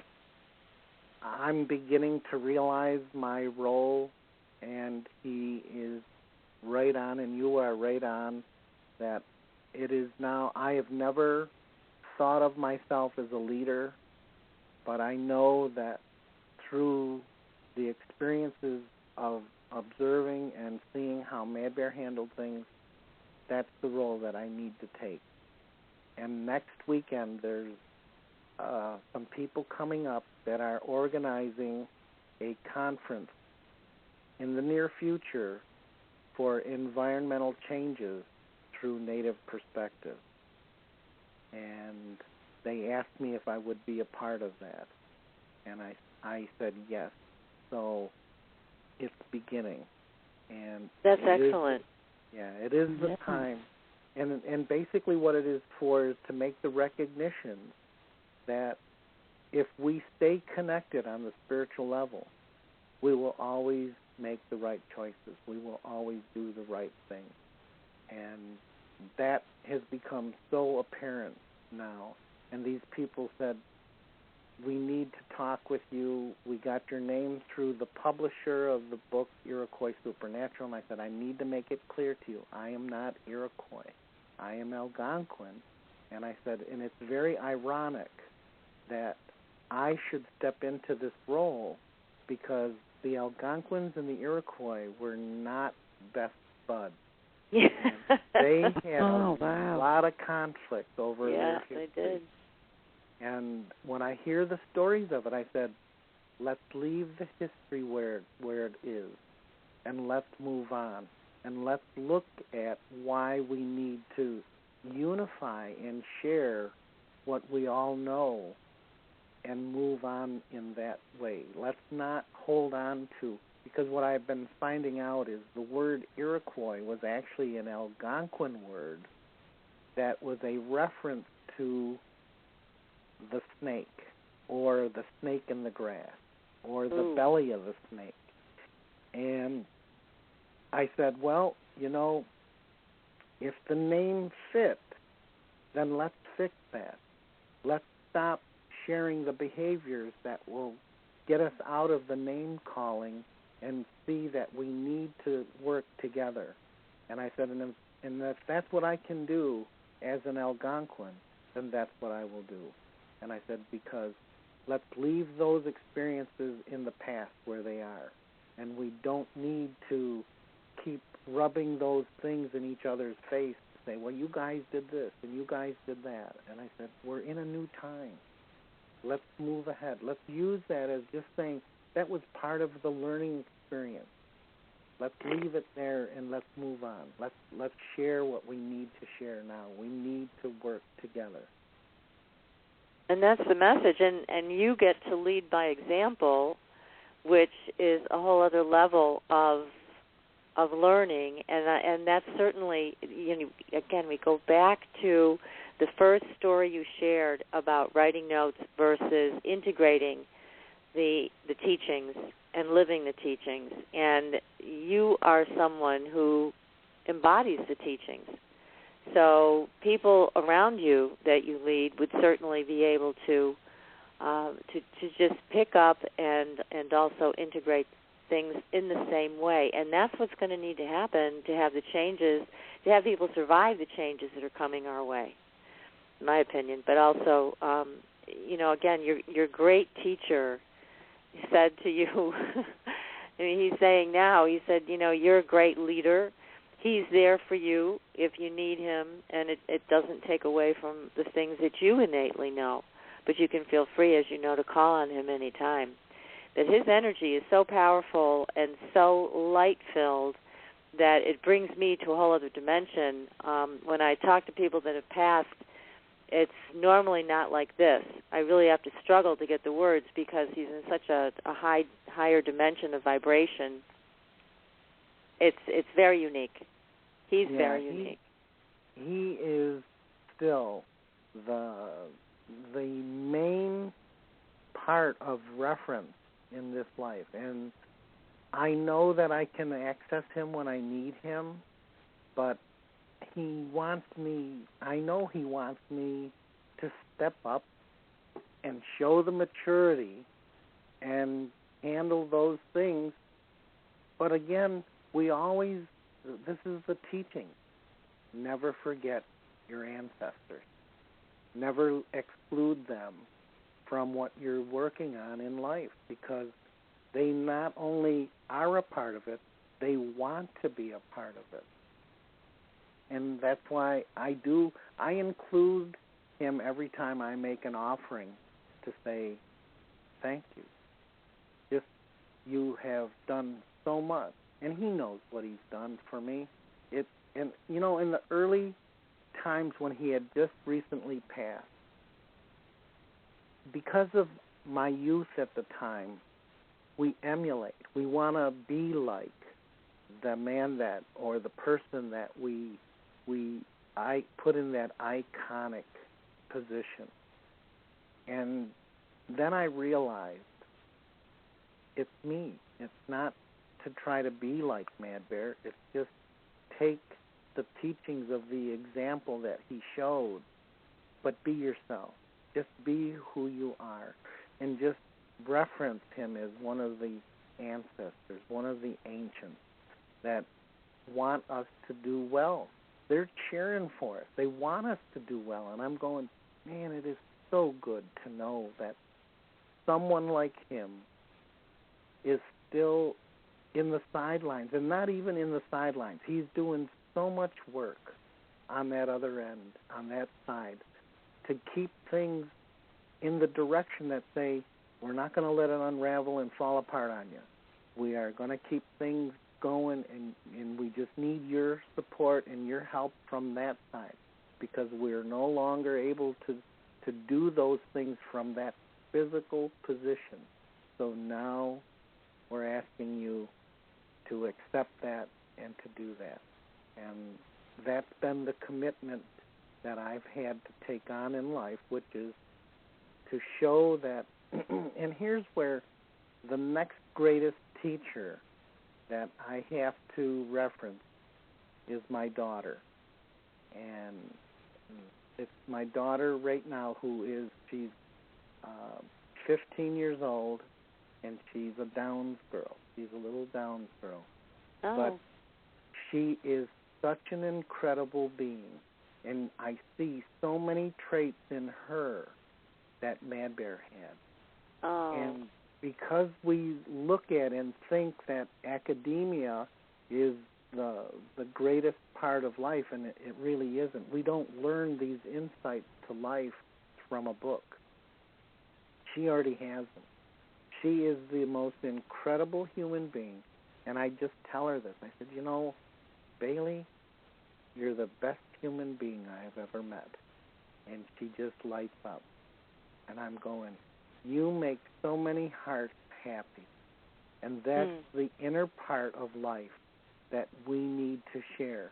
And I go, what is so cool about it is she is on, if not the same level, she's at a higher level of Mad Bear, and she didn't need a culture to do it. She didn't need a gender to do it. All she needed to be is this human being with incredible insight of how to live life from this position of compassion and unconditional love. And I just go, wow, how do you do it? It's so awesome. But that's beautiful. Yeah. So she's right up there with Mad Bear. Well, she's lucky to have you as a dad, that's for sure, and because I know a lot of people struggle with that, and they don't see this in the same way you do.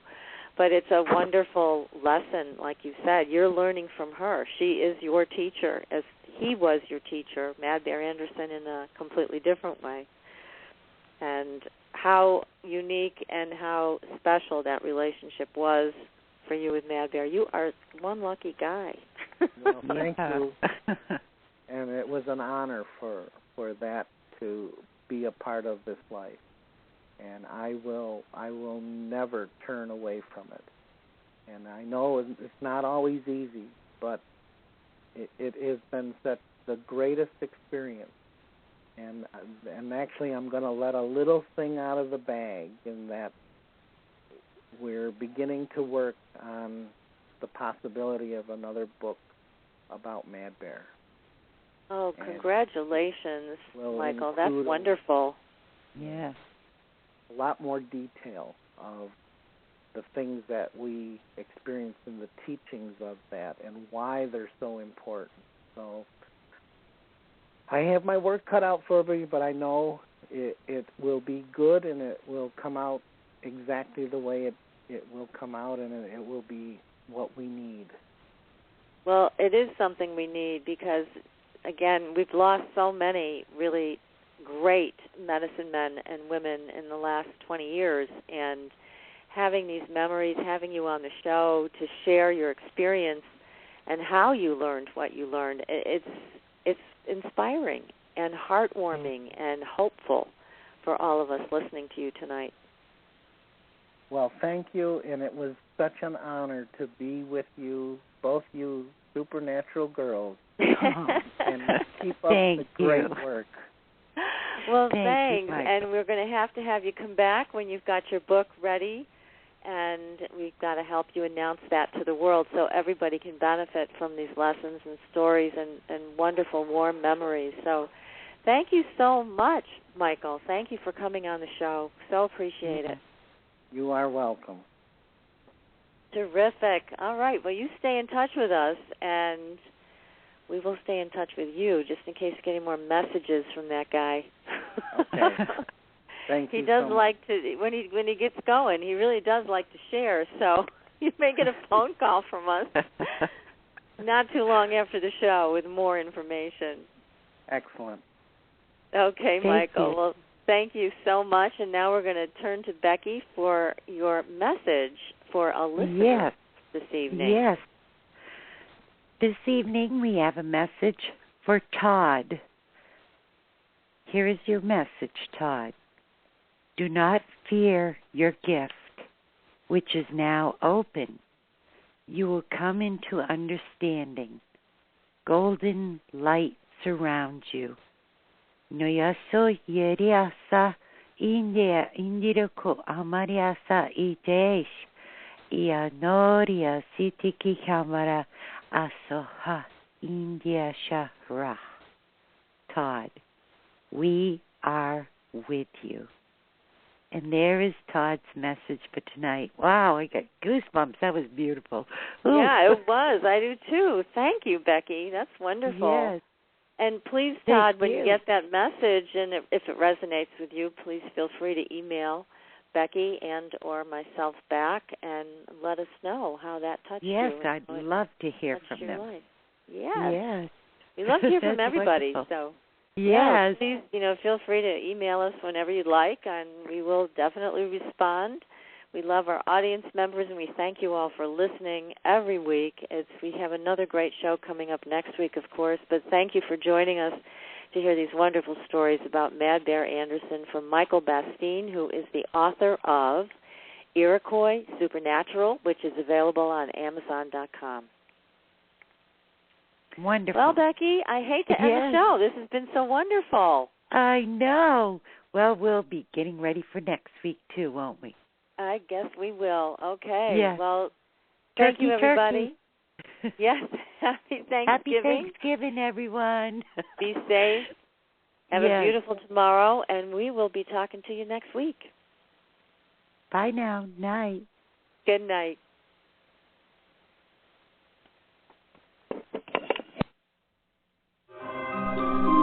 Thanks for listening. Tune in next week for another radio adventure with Supernatural.